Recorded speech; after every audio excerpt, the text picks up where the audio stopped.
எனக்கு குருநாதர் தனியா இருந்தா போய் குருநாதத்தை சொல்லுவேன். நீயே குருநாதரா வந்துட்ட, இப்ப யாருக்கிட்ட போய் யார் சொல்றதுன்னு கேட்கிறேன். தவிக்கிறேன். ஆண்டனி அருவிலையானால் வார்கடல் உலகில் வாழ்கிறேன் கண்டாய் வருகையின்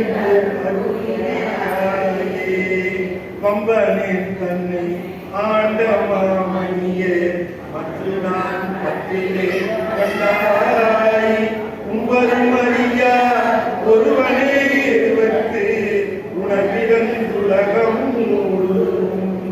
செம்பெருமானே